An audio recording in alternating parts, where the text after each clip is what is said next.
네, 오늘 제가 출세했거든요. 출소라면 교도소에서 나오셨단 건가요? 네, 무슨 일로 다녀오셨나요? 살인이요.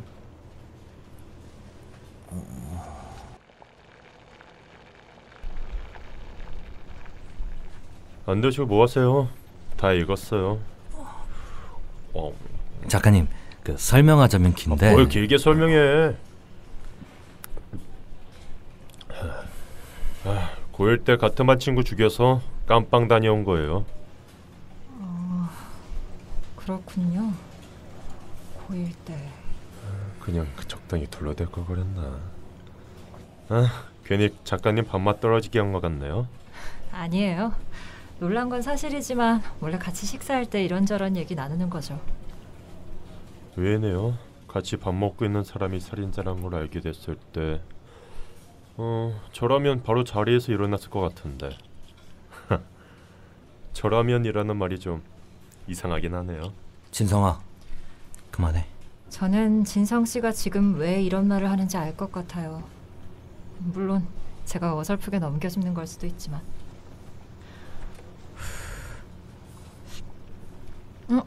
은찬 씨도 좀 드세요. 좀 더 먹다가 면사리 추가해야죠. 저는 몇 년 안에 죽어요. 네? 2달 전에 병원에서 루게릭병이라고 진단받았어요. 의사 선생님이 그러시더라고요. 그나마 다행히 아직까지는 일상생활하는데 문제 없지만 일어서고 걷고 하는 것들이 남의 도움 없이는 할 수 없게 되는 때가 언제일지는 알 수 없다고. 그러다 지금처럼 맛있는 음식을 입안에 넣고 씹는 것도 삼키는 것도 힘들어지게 되면 배에 구멍을 내고 관을 삽입한 후 위로 연결하는 수술을 해야 한대요. 그 관으로 미음이나 묽은 죽을 주입해서 영양분을 공급하는 거죠. 괜히 밥맛 떨어지는 소리에서 죄송한데요. 보통 자신의 이런 얘기는 굳이 말하지 않으려고 하는데 진성 씨는 뭔가를 확인하고 싶은 것 같네요. 아마도 이런 생각이겠죠. 남들이 나를 어떻게 생각할까? 난 사람을 죽였는데 그것도 고등학생의 나이. 진년. 진성아! 죄송합니다, 작가님. 나중에 연락드리겠습니다.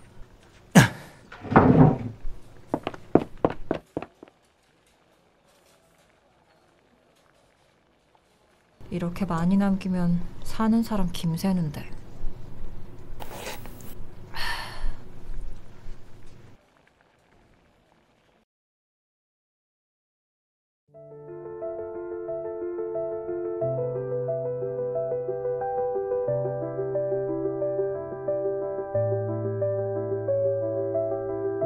그래 오디오 드라마 마지막 셔터.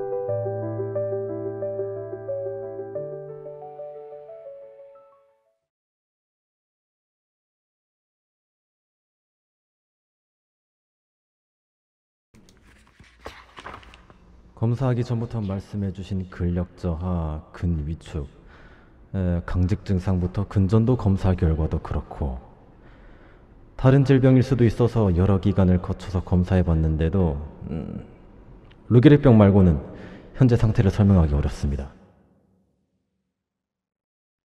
그날은 집에 어떻게 왔는지 기억이 나지 않는다.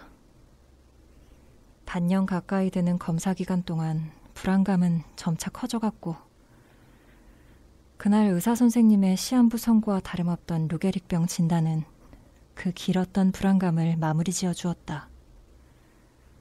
그리고 그와 동시에 내 머릿속에선 온갖 감정들이 날뛰기 시작했다. 왜 하필 나인지, 내가 무슨 잘못을 했길래 이런 일이 생기는지 되묻는 원망과 분노, 아무것도 할 수 없다는 좌절과 슬픔의 반복이 나를 저 깊은 곳까지 빠뜨리고 있었다. 그렇게 제정신이 아닌 채로 일주일이 지났을 즈음 아버지한테서 전화가 왔다.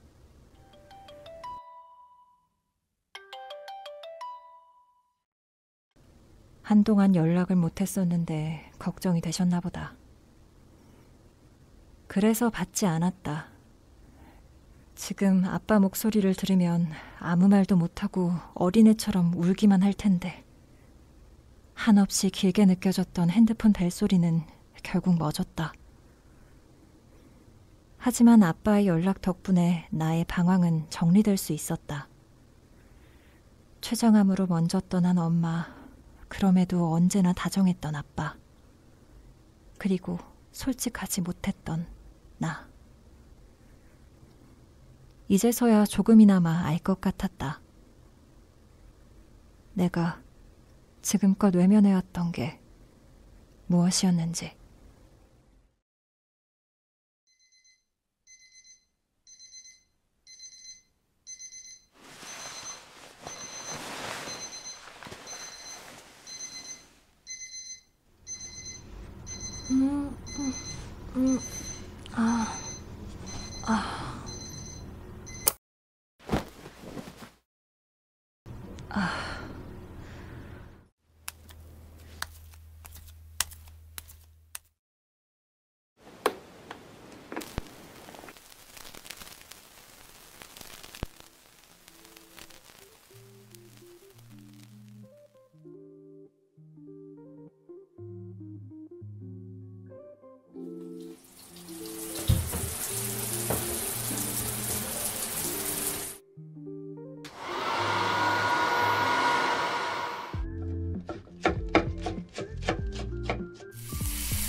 어제는 많이 놀라셨죠, 작가님?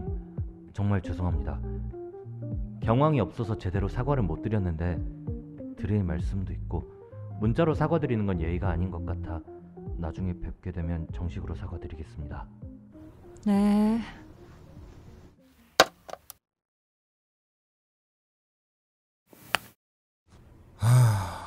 읽은 지 2시간이 지났는데 답장이 없으시네.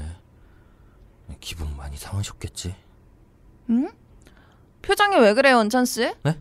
무슨 일 있어요? 어제 오 작가랑 통화할 때랑은 다르게 오늘은 동태 눈깔이네요. 그럴 일이 있었어요. 아, 네, 그럴 일.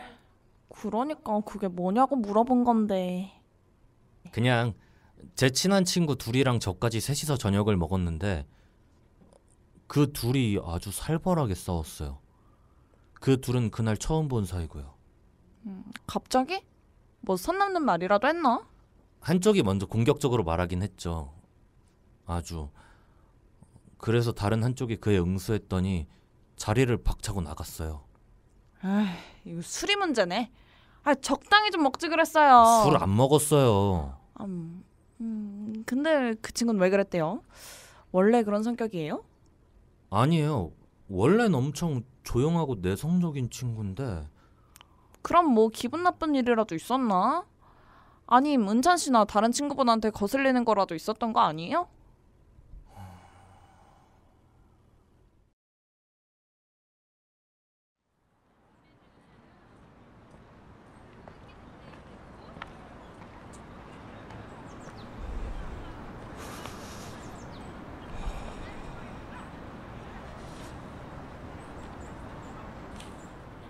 진성 씨는 뭔가를 확인하고 싶은 것 같네요.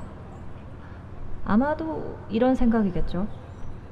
남들이 나를 어떻게 생각할까? 난 사람을 죽였는데.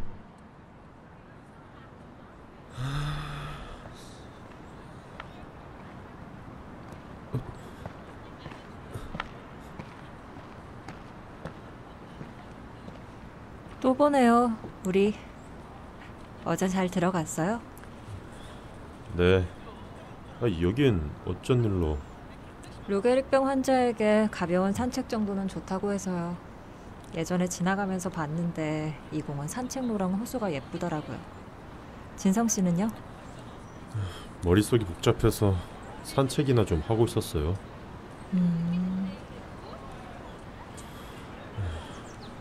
작가님은 좀 이상하신 분 같네요. 저라면 살인자랑 아는 척하기도 단 1초라도 같이 있기 싫을 텐데. 맞아요. 살인자랑 어떻게 상종을 하겠어요? 가던 길 가시죠.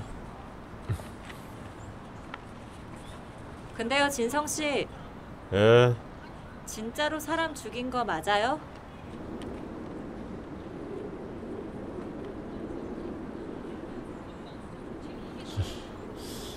저번에도 그렇고 저라면 의외네요. 같이 밥 먹고 있는 사람이 살인자라는 걸 알게 됐을 때 저라면 바로 자리에서 일어났을 것 같은데. 저라면 살인자랑 아는 척하기도 단 1초라도 같이 있기 싫을 텐데. 진짜로 살인을 했으면 그렇게 말하지 않을 것 같아서요. 마치 자신은 살인자가 아니라는 듯한 말투잖아요.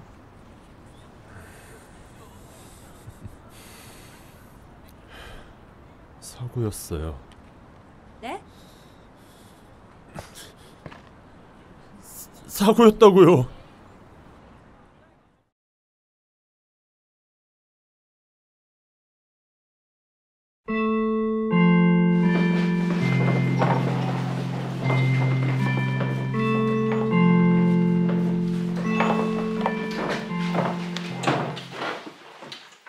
야 진성, 오늘 학교 끝나고 뭐해? 오늘 피방 가실? 그래. 굿. 야, 민석 어디가? 야 오늘 진성이랑 같이 피방 가자. 나 오늘 학원반 배치고사. 무슨 배치고사야. 야 그런 거 원래 째는 거야. 야 내일 가자 내일. 예진아 잘 가. 잘 가, 현우야. 현우는 반에서 모두가 친구였죠. 공부도 잘하고 어른들한테 싹싹해서 선생님들도 다들 좋아했어요. 저는 보육원에서 지낸다는 사실을 숨기고 싶어서 아이들한테 쉽게 다가갈 수 없었는데, 현우는 그런 저를 보고 먼저 다가와서 친구가 되어줬어요. 그런데 제가 부모님이 안 계시고 보육원에서 지낸다는 걸 알고 나서부터 조금씩 장난치고 놀리더니 나중에 반 얘들한테 제가 성격이 이상한 놈이라며 소문내고 왕따로 만들었죠. 그러다 결국엔 때리기 시작했는데 점점 강도가 심해졌어요. 친구야, 예미예비가 없으면 나대지 말라니까. 왜 예진이 자꾸 흘끼들끼 쳐다보는 거야? 미안. 그냥 실수였어. 다신 안 그럴게. 미안할 짓을 왜 하는 거야 이 병신이!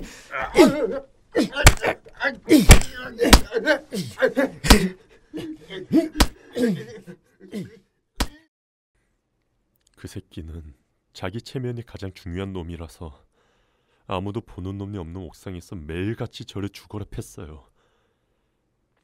그러다 어느 날은 진짜로 이러다 죽겠구나 생각했죠. 그래서 전 손에 아무거나 잡히는 대로 휘둘렀어요.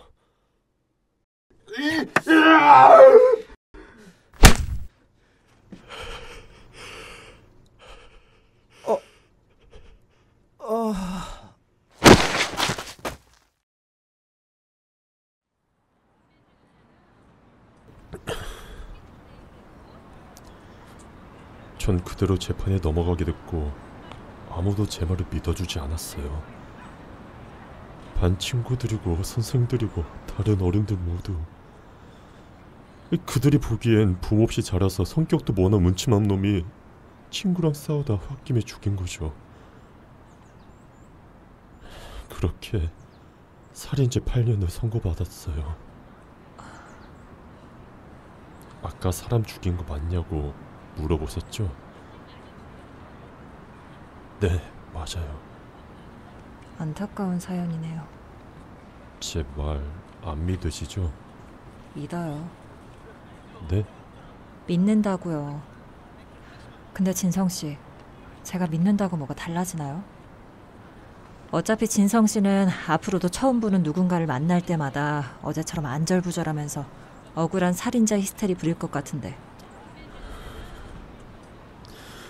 소감실 창문으로 따스한 햇살이 들어오면 밖에서 잘 지내고 있을 모두가 원망스럽고, 잠들기 전에 눈을 감으면 피를 흘리며 쓰러져 있는 현우의 얼굴이 떠올랐어요. 그러고 나면 늘 같은 꿈을 꿔요. 제가 현우를 내리치는 그 순간 제 표정은 무언가로부터 해방된 듯 아주 편안해 보였어요. 솔직히 현우한테 미안한 감정은 없어요. 전 정말로 현우 때문에 죽고 싶었거든요. 그때 현우가 안 죽었더라면 전 스스로 목숨을 끊었을 거예요. 작가님, 그때 전 정말로 살고 싶어서 현우를 공격한 걸까요? 아니면 절 죽고 싶은 만큼 괴롭힌 현우를 죽이고 싶었던 걸까요? 지난 8년 동안 계속 헷갈렸어요. 그건 진성 씨만 알고 있겠죠. 자신이 살인자인지 학교 폭력의 피해자면서 무고한 죄수였는지. 아님 그 모습 모두 다 진성 씨일 수도 있죠. 근데 진성 씨는 자기 생각만 하나 봐요. 네? 본인을 위해서 8년 동안 매주 면회와준 사람은 안중에도 없는 것 같아서요. 그걸 어떻게... 오늘 낮에 은찬 씨랑 만났거든요. 진성 씨에 대해 궁금해져서 은찬 씨한테 물어봤죠.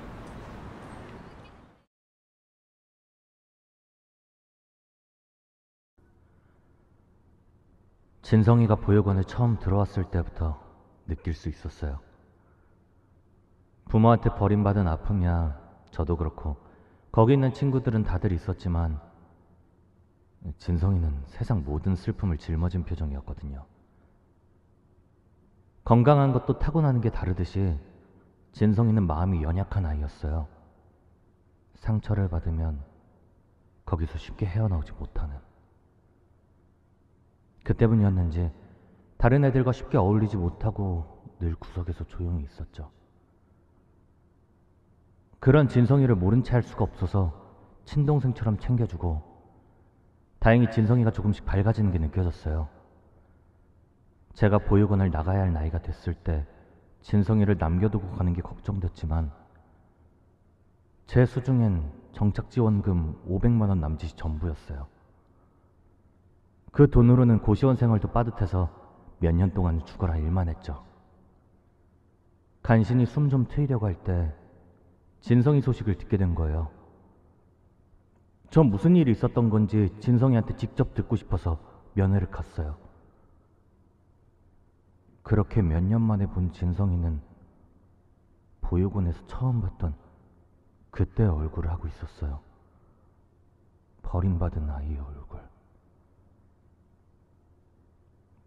진성이가 이렇게 된 게 재탁같고 옆에 있어주지 못해서 미안했어요. 그렇게 면회를 매주 8년 동안 진성이에게 속죄하는 마음으로 갔어요. 맞아요. 진성이에게 정당방위의 소지가 있더라도 남들이 볼 땐 결국 살인이죠. 하지만 저는 진성이를 어릴 때부터 봐온 가족이나 다름없어요. 부모에게 버림받고 친구에게 버림받고 저마저 진성이를 저버리면 진성이 곁에 누가 있겠어요. 진성이가 저지른 일은 결국 자신이 감당해야겠지만 전 그동안 옆에서 사람들한테서 받은 상처를 낫게 도와줄 거예요.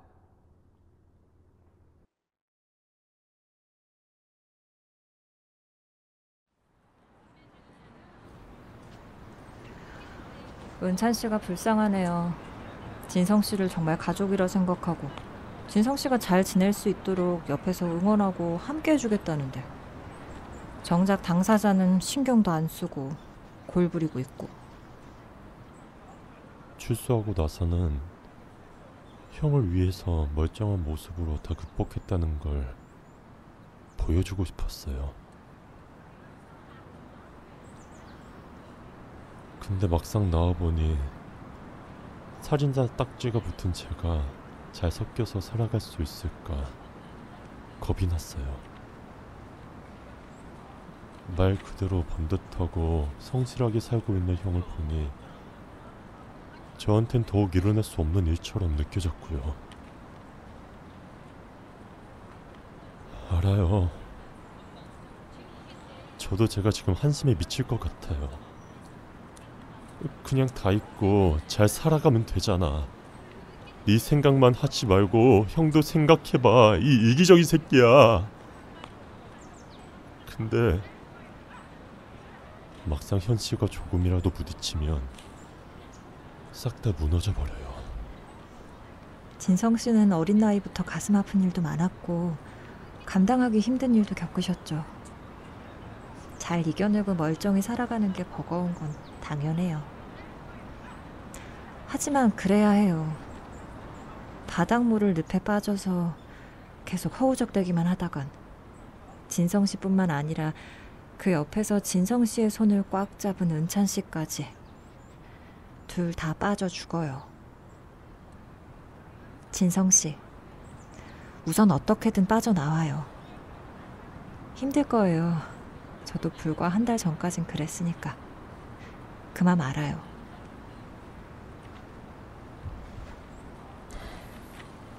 그리고 자신이 힘들 때 옆에 같이 있어준 가족의 마음이 얼마나 소중한지도요.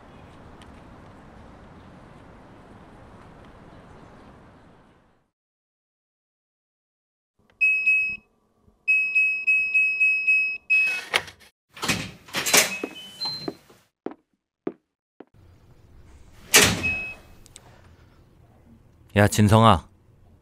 어디 갔다 이제 와. 걱정했잖아. 그냥 산책. 다음부턴 전화라도 좀 받아. 응. 미안. 형, 오민경 작가님 어떤 사람이야? 갑자기? 형, 작가님한테 어제 일 서가드릴 겸 한번 뵙자고 연락드려줘.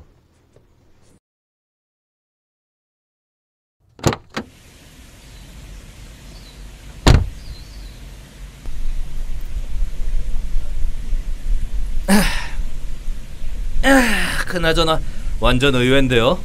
작가님한테 사과드리려고 연락했더니 사과는 됐고 다 같이 등산이나 가자고 하시다니. 전 가슴이 답답하거나 머리 아픈 일 있을 때마다 가끔씩 산타 주면 좀 풀리더라고요. 저도 진성이랑 어렸을 때 가끔씩 동네에 있는 작은 산으로 올라가 놀기도 했어요.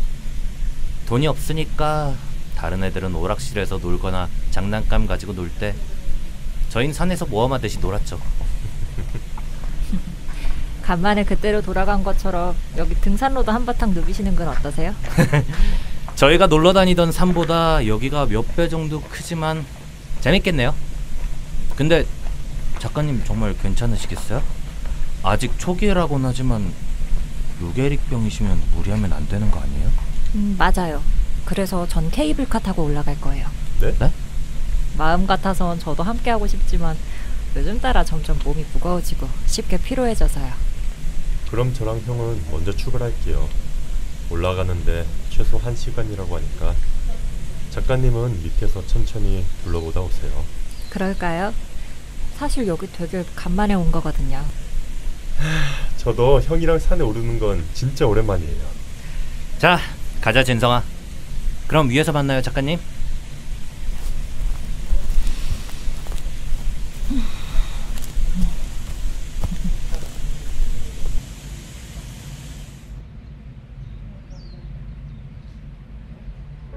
정말 오랜만이다. 엄마가 돌아가시기 전 엄마랑 아빠랑 자주 오던 곳이었는데 이제서야 오게 됐다. 네.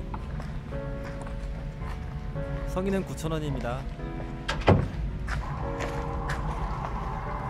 그동안 왜 오지 않았을까? 마치 일부러 피한 것처럼. 아마도 이곳에 오자마자 우리 가족 셋이서 함께 있는 모습이 돌연 떠오를까봐. 그래서 마음 아파질까봐 못 온 게 아니었을까? 내 예상의 절반은 맞았다. 등산로 입구를 보자마자 엄마 아빠가 내 양쪽에 서서 같이 손을 맞잡고 올라가는 단란한 모습이 눈에 선명했다. 저들의 뒷모습을 보는 것만으로도 행복이 내 가슴에 가득 채워졌다. 그리고 예상의 나머지 절반은 틀렸다. 그리움이나 슬픔이 행복한 기억을 금방 덮어버릴 줄 알았지만 다행히 어딘가로 숨어버린 것처럼 나타나지 않는다. 왜일까?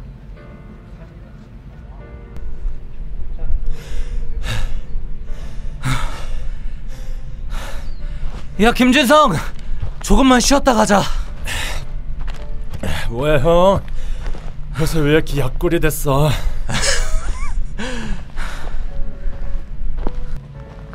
아마도 내가 지금껏 외면해왔던 예전의 아픔과 그때의 나를 마주하고 안아줘서가 아닐까. 불과 몇 달 전까지만 해도 엄두도 못 냈을 텐데. 그리 멀지 않은 날 데려갈 이 병은 그랬던 나에게 놀라운 변화를 주었다. 이런 게 병 주고 약 주고인가?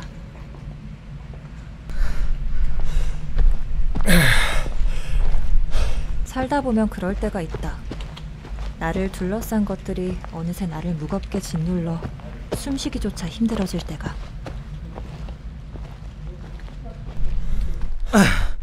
야 진성아, 이제 거의 다 온 것 같다. 그래?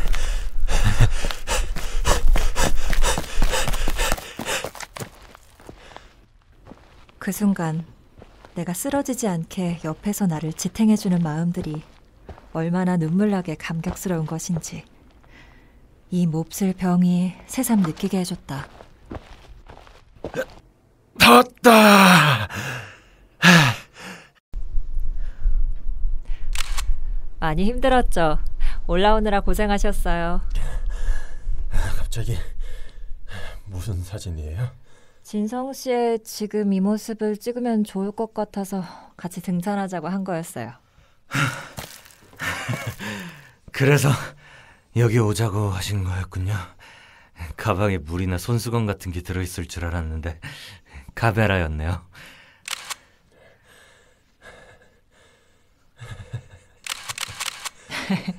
저 사진작가잖아요. 이번 사진전에 쓸 첫 번째 작품의 주인공이 되신 걸 축하드려요, 진성 씨. 이번 사진전이요? 네. 이번 사진전의 주제는 지금 모습 그대로예요. 지금 나를 의미하는 많은 모습들과 감정을 사진에 담는 거죠. 지금 모습 그대로. 모델료는 시가에 맞춰서 주시는 건가요? 계좌번호 말씀해 주세요. 바로 보내드릴게요. 농담이에요. 너무 진지하시네요, 작가님. 저도 농담이었어요. 작가님, 고마워요. 정말로. 저도 고마워요. 덕분에 이 경치를 다시 보게 됐네요. 사실 저도 예전에 진성 씨처럼 작가님, 손이... 작가님 괜찮으세요? 설마 병 때문에... 괜찮아요. 그냥 가벼운 근육 경련이에요. 일단 카메라랑 그 손목 좀 저 주세요. 우선 마사지로 풀어야겠어요. 네. 진성아, 작가님 가방 좀 들어줘. 괜찮아요. 금방 나아질 거예요. 네, 우선 내려가요, 작가님.